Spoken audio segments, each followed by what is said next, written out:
Šioje dalyje papasakosiu apie tai, kaip geriau išsirinkti temą. Kai yra skelbiami sąrašai su temom, pirma moksleivių reakcija yra stresas ir pasimetimas. Dažniausiai moksleiviai bando atrasti lengviausią temą. Visos temos nepatinka, atrodo netinkamos kalbėjimui, yra neįdomios, galbūt net negirdėtos ir yra iškart vykdomos paieškos, o kasgi yra lengviausia, kam lengviausia pasiruošti, kas yra paprasčiausia. Ir tai yra didžiulė klaida. Klaida yra dėl to, kad jūsų įskaitos tikslas yra įtikinti klausytojus, kad vienokia ar kitokia pozicija yra teisinga. Jūs turite pateikti nuomonę. Jokiais būdais nėra atminties patikra. Todėl jūs turite rinktis temą ne pagal tai, kiek informacijos turite, o pagal tai, kiek tai yra jums įdomu. O jeigu temos yra vienodai įdomios arba vienodai neįdomios, pagal tai, ar jūs galite tikėti siūlomą poziciją. Taigi, pakalbėkime apie konkrečius pavyzdžius. Kai yra skelbiamas temų sąrašas, kiekvieną iš jų galima priskirti vienokiam ir kitokiam tipui. Visų pirma, yra temos, kurios siūlo vieną galimą poziciją, kurią galite apginti. Yra temos, kur yra keli pasirinkimai. Jau buvo kalbėta apie šios tipus, bet priminsiu. Tarkime, kai yra siūloma viena pozicija, jums siūlo pasvarstyti tam tikrą temą, pateikti tam tikrus pavyzdžius ir visa temos formuluotė aiškiai rodo, jog jūs turite tiesiog pateikti tam tikrą pasvarstymą, tam tikrą nuomonę, bet nėra variantų rinktis arba prieš, arba už. Yra tik vienas variantas, kuris yra siūlomas. Antras variantas yra tada, kai yra tam tikras pasirinkimas, kai jūs taip pat turite teikti pavyzdžius, remtis literatūrą, bet yra keli variantai. Jūs galite arba palaikyti, arba neigti. Jūs turite apsispręsti, ar jums tema, kurią jūs norite išsirinkti, yra pakankamai patogi pozicijos atžvilgiu.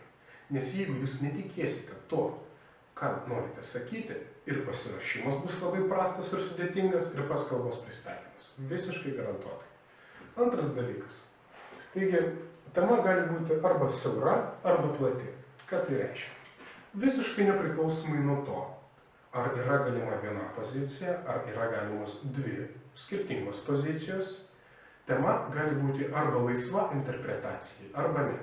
Norėčiau pateikti pavyzdį. Pavyzdžiui, Lietuvoje 2015 metai paskelbti etnografinių regionų metais. Pavyzdžių pagalba pristatykite savo regioną ir aptarkite jo savitumą. Taigi, ši tema akivaizdžiai yra uždara. Šios temos rėmuose jūs turite pristatyti savo pasvarstymus su tam tikrom įžvalgom, tam tikrais pavyzdžiais, informacija, bet nėra apibrėžtos pozicijos, kuriai turite atstovauti. Nėra ką ginti arba ką pristatyti. Bet pažiūrint iš kitos pusės, ši tema yra plati. Jūs turite laisvą interpretaciją, kadangi nėra apibrėžta, kasgi tas išskirtinumas. Jūs galite pasirinkti aspektus, kurie jūsų manymu yra aktualiausi, rimčiausi ir svariausi šio kontekstu. Taigi laisvė interpretacijai tikrai yra. Norėčiau pasiūlyti jums vieną iššūkį. Aš jau minėjau, kad esu debatininkas ir debatuoti man teko labai daug. Debatų pasaulyje, kalbant apie turnyrą arba draugišką debatą, tema yra suteikiama 15 minučių prieš pat pradžią. Ir dalyviai nežino, nei kas tai per tema, nei kokią poziciją jie turės apginti. Ir tai yra tas netikėtumo aspektas. Ir labai dažnai atsitinka taip, kad dalyvis turi ginti tą temą ir tą poziciją, su kuria jis visiškai nesutinka. Visos vertybės prieštarauja, nuomonė visiškai kitokia. Pirma reakcija – nenoriu, nepatinka, nedarysiu. Bet kai esi priverstas tą daryti, tu pradedi galvoti, kaip galvoja visiškai kita pusė žmonių, kurie palaiko priešingą tau nuomonę.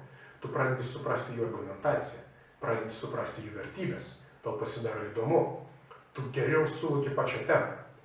Kitas dalykas – atsiranda azartas. Tu nori įrodyti savo ir kitiems, kad tu esi užtikrintas kalbėtojas, kuris gali įrodyti bet ką, pristatyti bet kokią temą, bet kokią poziciją ir padaryti tą gerai, kokybiškai ir pagrįstai. Todėl siūlau jums padaryti taip. Nesirinkite lengviausios temos. Pabandykite pasirinkti temą, su kuria visiškai nesutinkate. Ir visai gali būti, kad labai nustebinsite save pasiruošimo metu. Ir ši tema ir patirtis bus kur kas įdomesnė ir produktyvesnė, negu pasirinkus paprasčiausią temą arba temą, kurią jos jau ir taip gerai žino.